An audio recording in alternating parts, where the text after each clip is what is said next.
আচ্ছা, লাস্ট দিন আমরা প্রজেক্টটা কতটুকু করছি দেখি। আমরা ভার্চুয়াল এনভায়রনমেন্টটা অ্যাক্টিভেট করে দেই নাকি ভাই? অ্যাক্টিভেট করে দিলাম। তারপরে আমরা জ্যাঙ্গো ভালোবাসি, পাইথন manage.py রান সার্ভার। দেখি কতদূর কি করছিলাম, আমার অ্যাকচুয়ালি মনে নাই ভাই। ফায়ারফক্স, এটা রান সার্ভার আসতে একটু দেরি হবে ভাই, অল্প স্বল্প, ক্ষমা সুন্দর দৃষ্টিতে দেখতে হবে। এসে গিয়েছে। তো এটারে আমরা কপি না করলেও ওখানে যায়, যেহেতু লেখছি আগের থেকে 127 লিখলে আইসেও যায়। হ্যাঁ, সেল স্ল্যাশ স্টুডেন্ট লিস্ট। তো আমরা স্টুডেন্ট লিস্টের কাছে যাচ্ছি এবং আমরা দেখতেছি আমরা এই যে রুট ইউজ করে যে গেছিলাম একটা স্টুডেন্ট, ঠিক আছে। এই যে এখানে লেখা উঠছিল কি একটা স্টুডেন্ট, কিন্তু আমরা যদি এই যে রুটেও পাইছি একটা স্টুডেন্ট, আবার হচ্ছে আমরা রুট ইউজ করেও যেমন পাইছি, জ্যাঙ্গোর নেম ইউজ করেও তেমন পাইছি, দুই ভাবে। কিন্তু এই যে টেবিলগুলো গেছে কিন্তু অন্য সিঙ্গেল স্টুডেন্ট, এবং সিঙ্গেল স্টুডেন্টে দেখেন কোনো টাইটেল আসে নাই। এই যে উপরে যাই, দেখেন সিঙ্গেল স্টুডেন্টের টাইটেল আসে নাই, ঠিক আছে। কোনো টাইটেল আসছে যে 127 পয়েন্ট, খালি রুটটা এসে গেছে, ঠিক আছে, রুটের ইয়াটা আসছে কিন্তু টাইটেল আসে নাই, ঠিক আছে। তো এখন কথা হচ্ছে যে সিঙ্গেল স্টুডেন্টে কিন্তু টাইটেল আসে না, কিন্তু একটা স্টুডেন্টে কিন্তু টাইটেল আসছে। তো এখন আমরা কোডটা কোথায় আছে, আমরা একটু কোডটা দেখি যে কোডটা কেমন আছে।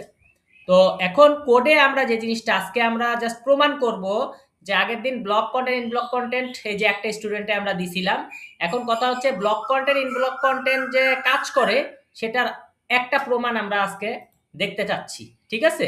তাহলে কি সেই প্রমাণ?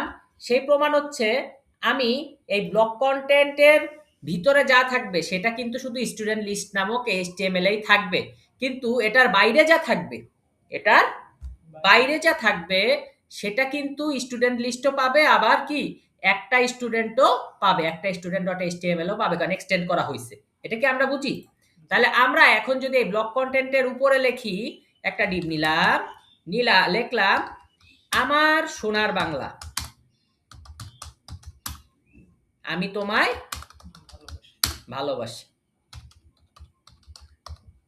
ঠিক আছে।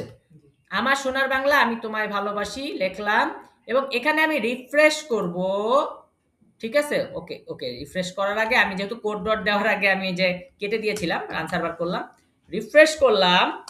রিফ্রেশ করলে এই দেখেন উপরে খুব সুন্দর করে লেখা, আমার সোনার বাংলা আমি তোমায় ভালোবাসি। এখন আমি যদি এই যে রুট ইউজ করে অথবা নেম ইউজ করে, যেটা ইউজ করেই আমি যাই, গেলে দেখেন এই কথাটা কিন্তু আমি পাচ্ছি। তার মানে ব্লক কন্টেন্ট ইন ব্লক কন্টেন্টের বাইরের যে লেখাটা, এটা কিন্তু এটার ভিতরে না, এটা বাইরে।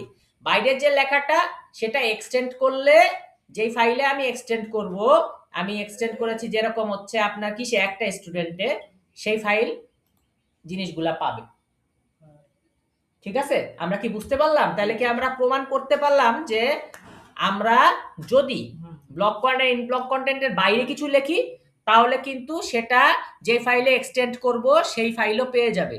তো আমরা এক্সটেন্ড করেছি কোথায়? একটা স্টুডেন্ট নামক ফাইলে। একটা স্টুডেন্ট কিন্তু পেয়ে গেছে আমার সোনার বাংলা আমি তোমায় ভালোবাসি। আমরা কি বুঝতে পেরেছি? এখন এখানে যদি আমি বুটস্ট্র্যাপের ক্লাস ইউজ করি, যে টেক্সট হাইপেন সেন্টার, তার মানে কি তুমি মাঝখানে টেক্সটটা লেখো। তো দেখেন এখানে মাঝখানে চলে আসছে। মেন ফাইলেও আমি যদি স্টুডেন্ট লিস্টে ইয়া করি, রিফ্রেশ করি, দেখেন মেন ফাইলেও মাঝখানে চলে আসছে, এবং এক্সটেন্ডেড ফাইলেও মাঝখানে কি চলে আসছে, ঠিক আছে। তাহলে ব্লক ট্যাগের আমরা একটা প্র্যাকটিক্যাল প্রুফ দেখলাম।